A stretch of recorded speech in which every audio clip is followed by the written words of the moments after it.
Salut à toutes et à tous, c'est les Arman. Aujourd'hui, je vais vous présenter dans cette petite vidéo, ça va être une vidéo assez courte je pense, l'aménagement naturel d'un terrarium pour Pogona viticeps. Donc là, je garde actuellement deux petits Pogona juvéniles, voire subadultes de 4 à 5 mois, de gens qui sont partis en vacances, donc je leur garde leur Pogona durant leurs vacances.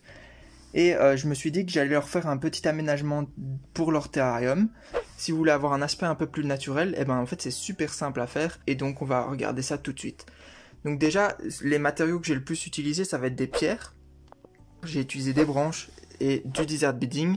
Et ensuite pour apporter cet aspect un peu plus naturel, j'ai utilisé des herbes sèches. Donc on va regarder tout de suite. Donc déjà, j'ai utilisé un empilement, j'ai fait un empilement de pierres un peu blanches, c'était des pierres d'aquarium, que j'ai empilé comme ça en mettant du desert bedding dessus, et je trouve que l'aspect est vachement cool. Donc ça j'ai mis au point froid en fait, avec la petite gamelle d'eau, bien entendu, au point froid. Ensuite, ce que je vous disais, donc les herbes sèches sont des graminées qui viennent de mon jardin, et que j'ai utilisé parce qu'en fait elles ont des brins très très fins, mais très très résistants et très solides. Et du coup ça résiste bien au Pogona. Alors il y en a un qui l'avait déjà mis en bouche et il a pas su le manger, il a pas su le casser, même quand ils vont dessus ou quoi, les Pogona c'est assez destructeur, mais celles-ci tiennent vachement bien. Je ne saurais pas vous dire l'espèce exactement, mais ça vient de mon jardin, ce sont des graminées, et alors je prends des petites touffes et après je laisse sécher, et ça fait vraiment un aspect très naturel dans les terrariums des Pogona. Ensuite ici j'ai une autre petite plante aussi sèche, je sais pas ce que c'est non plus, mais voilà, je laisse sécher et ensuite je les mets dans les terrariums.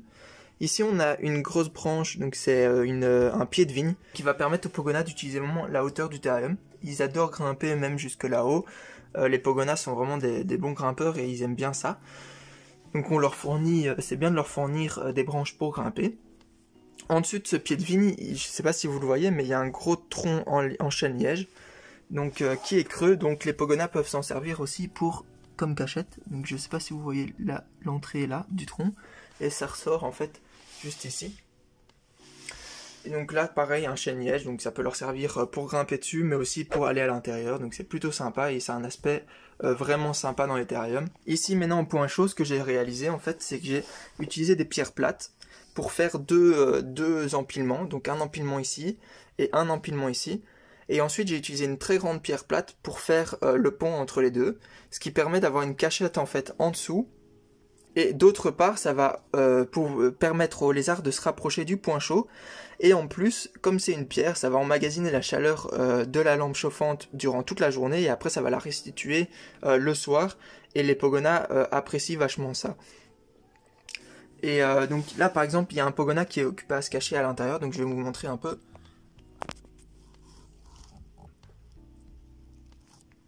Voilà, je sais pas si vous allez bien voir, mais en gros il y a un Pogona qui est en dessous et la cachette est vachement grande là en dessous, donc c'est plutôt cool, ça fait vraiment une cave en dessous du point chaud.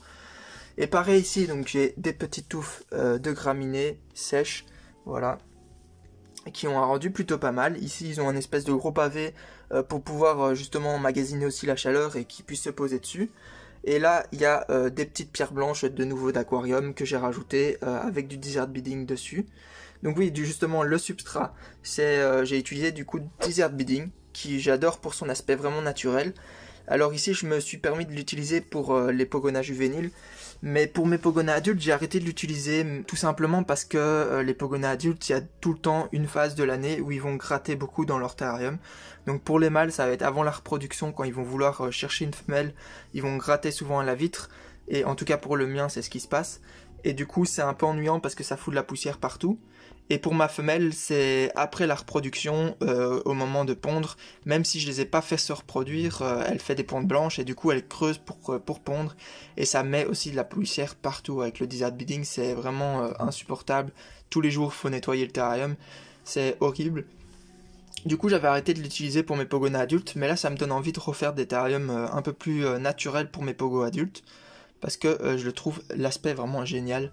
Et surtout ça m'a pris moins d'1 heure pour faire ce décor de terrarium. Pour vous montrer en fait que c'est très simple de faire des terrariums un peu naturels même pour les Pogona. Je vous invite vraiment à le faire, et moi ça m'a donné envie de le refaire pour mes Pogo adultes, parce que ceux-là évidemment je vais pas les garder indéfiniment, c'est juste pour une petite durée.